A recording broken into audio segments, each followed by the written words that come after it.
homey Cadillac on the side of the road here. Signal 11, signal 52, nobody around. Maybe he's out there in the cemetery. Come back in his car, I'll be gone.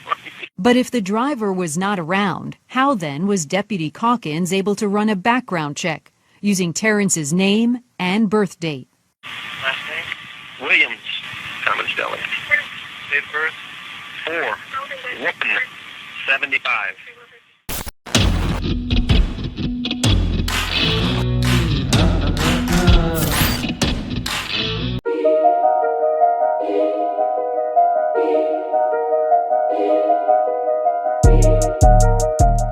Now, if you look at the cases, the Santos and Williams cases happen within a few weeks of each other.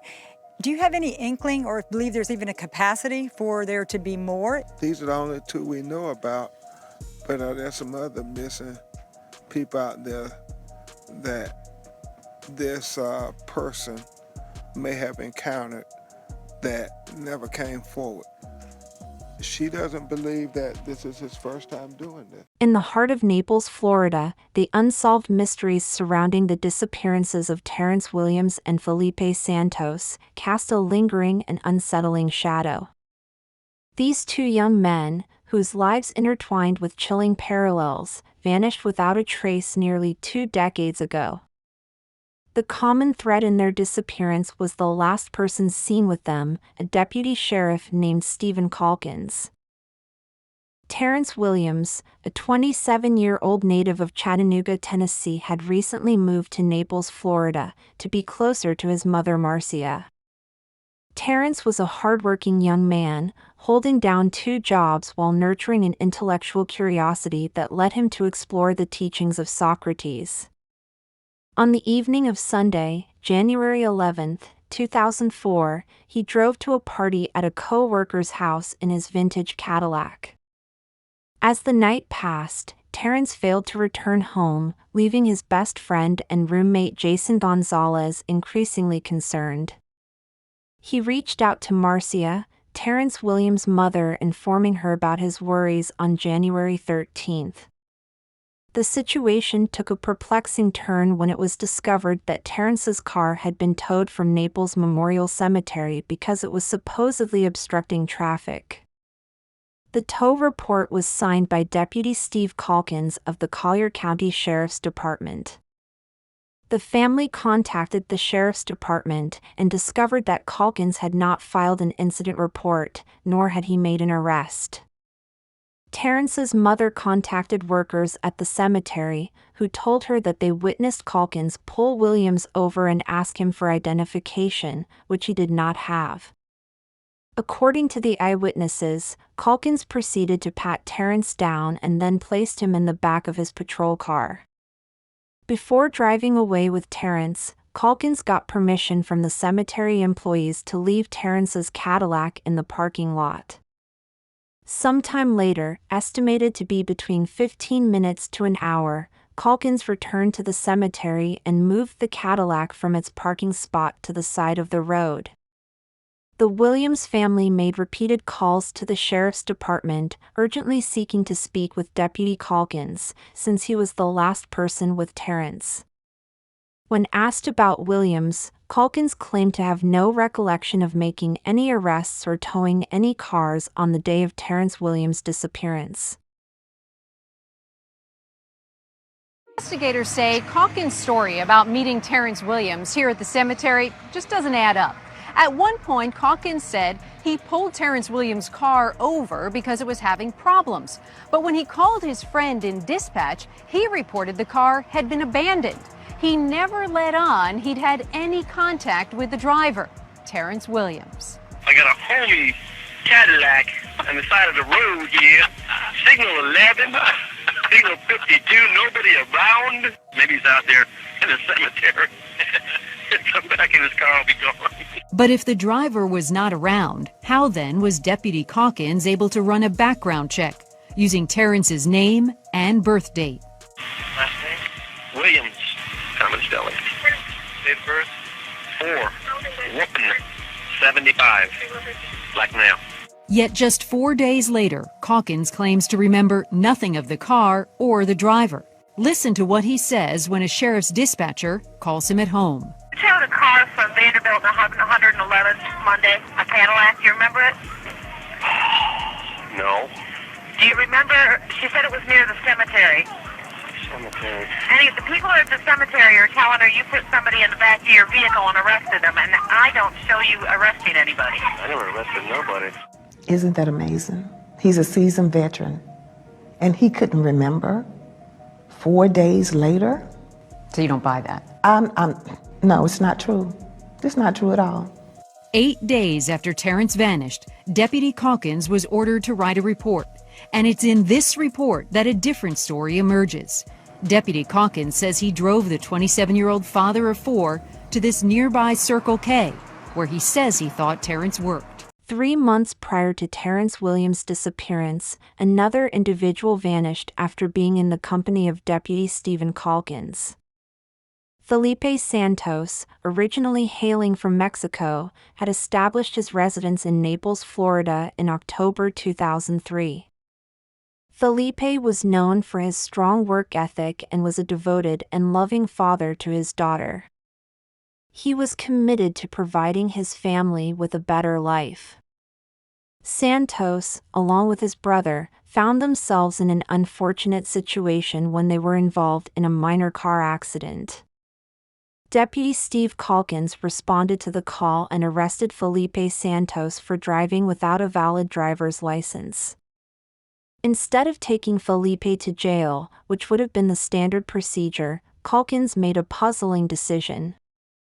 He claimed to have driven Felipe just a few blocks away to a Circle K convenience store. 23-year-old Felipe Santos vanished October 14, 2003, after Deputy Caulkins responded to the scene of a minor accident involving Santos. He issued Santos a citation and put him in the back of his sheriff's car. Santos's brother, who was also at the scene, asked we hide his face out of fear for his own safety. Did Deputy Caulkins tell you where he was taking your brother? The officer never told us anything. Later we went to the jail and my brother wasn't there. When Caulkins was questioned about Felipe Santos, an undocumented worker, he told investigators he dropped Santos off at a Circle K. Sheriff's investigator Kevin O'Neill. And we have no independent corroboration of anybody telling us that they saw Williams or Santos at one of these Circle Ks. That's strictly Caulkins' testimony. And I think we can add up where we could put his testimony at this point. O'Neill says neither of the missing men was ever seen on Circle K security cameras. And there's more. About a month after Terrance Williams disappeared, Steve Caulkins gave a sworn statement during an interrogation. He told investigators he had called this Circle K, where he says he dropped Terrance Williams off. He told investigators he made that call from his work-issued Nextel phone. But when investigators said they'd pulled his phone records and told him there was no record of a call to this Circle K from his cell phone, he brushed it off, saying simply, quote, "I don't know what to tell you." You've been doing this for a long time. You know when something doesn't smell right. Do you think that Deputy Caulkins had anything to do with the disappearance and possible death of these 2 men?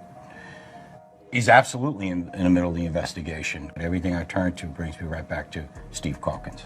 Months after Santos and Williams went missing, Deputy Caulkins, a 16-year veteran, was fired for lying in connection with the investigation of Terrance Williams. Caulkins hasn't been charged with a crime because no criminal evidence was ever found linking Caulkins to the disappearances. In the case of Terrance Williams, investigators say the deputy's car was searched and described as immaculate. Caulkins' home was never searched because, according to investigators, they didn't have the evidence needed for a search warrant. We wanted to ask Steve Caulkins some questions, but couldn't get past this woman. Hello? Yes. Hi. Sorry to bother you. I'm Randy Case, CNN. Steve Caulkins. We can get the camera out of our property, please. He's not on your property. Bye. Is he here or is he bye? In 2006, Caulkins did tell a local paper he didn't do anything wrong, blaming the coincidences of the missing men on very bad luck. He suggested maybe they ran away. If Terrence was alive, Terrence would have had somebody to contact his mother.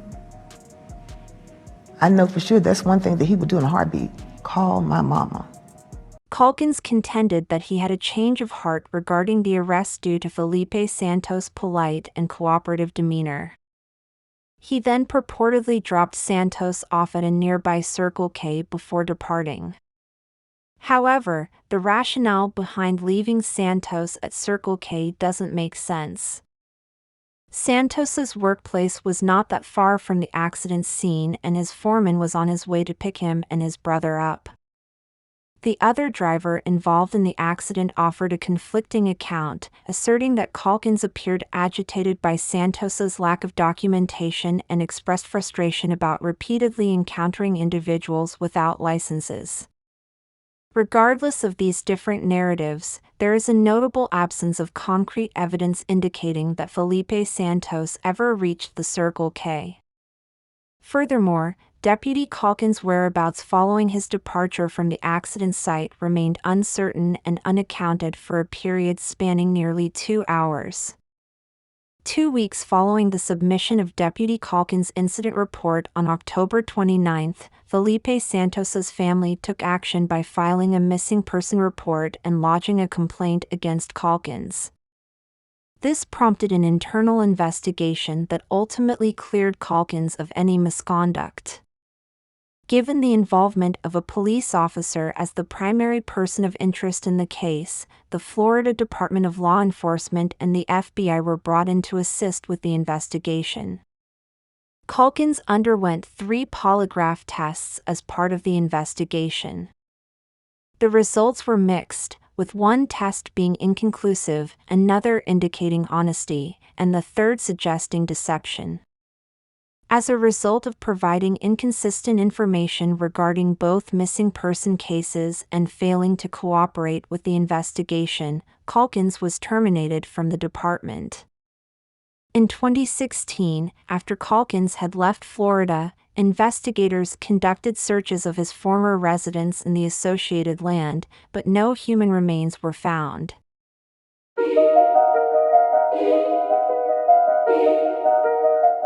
The Sheriff's Department has proposed a theory suggesting that both Terrence Williams and Felipe Santos may have voluntarily left to evade legal issues.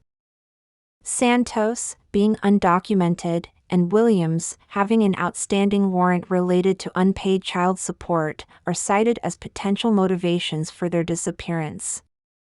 However, both men's families vehemently reject this theory, emphasizing the strong bonds they had with their families and children. A convenience store clerk added a layer of complexity to the case by claiming to have seen Terrence Williams alive in the store on January 19, 2004.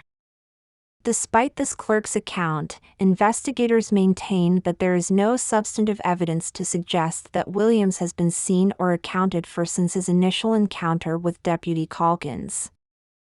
Another theory regarding the disappearances of Terrence Williams and Felipe Santos is the Starlight Tour theory, a term originating from incidents in the Canadian province of Saskatchewan.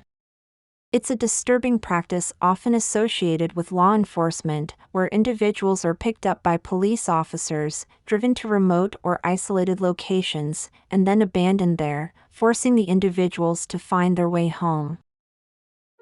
Now at 6, a major announcement today in a pair of cold cases in Collier County that have prompted rewards for information from the filmmaker Tyler Perry. Hi there, I'm Patrick Nolan. A wrongful death lawsuit has now been filed against a former Collier County Sheriff's deputy who was reportedly the last person to see 2 men alive after putting them in his patrol car. 4 in your corners, Call 4TA has more from Naples on what this means to the families of these 2 men who were still seeking justice after 14 years, we're talking, Carl.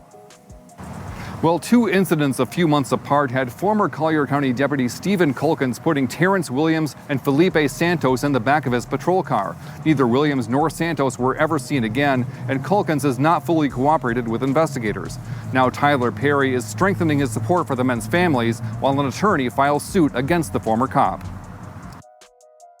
It's not one day that does not go by that I just want to break down. Marcia Williams says she will not rest until justice is served in the presumed death of her son, Terrance Williams. The father of 4 was last seen near a North Naples cemetery in January of 2004. According to reports from the Collier County Sheriff's Office, former Deputy Steven Calkins told investigators he gave Williams a ride to a Circle K gas station. A few months earlier, 23-year-old Felipe Santos had vanished in a strangely similar circumstance. A sheriff's report says that Caulkins told investigators he was going to arrest Santos for having an expired license, then changed his mind and let him out at a Circle K. These 2 young men disappear off the face of the earth, and the last person to see them live was this sheriff's deputy. The bodies of Santos and Williams were never found, and Caulkins never faced any charges. The Collier County Sheriff's Office fired him for being uncooperative in the case. Then on Tuesday, attorney Ben Crump announced he's filing a wrongful death lawsuit against Caulkins. And he will be made to come to be deposed and give sworn testimony for the first time to answer all the questions that Marcia Williams has for him. Filmmaker Tyler Perry has supported the quest for justice in this case for years, offering a $100,000 reward for any information leading to a conviction back in 2014. We have not gotten any leads. I'm raising that reward to $200,000. My prayer is in all of this, in trying to help her, is to just get the answers and get the justice that she deserves, that Terrance's children deserve, that the Santos family deserves. Sheriff Kevin Rambosk released a statement today thanking Tyler Perry for continuing to raise awareness about the disappearances of both Santos and Williams. Anyone with information about either of these cases is urged to call Crime Stoppers. That's 1-800-780-TIPS.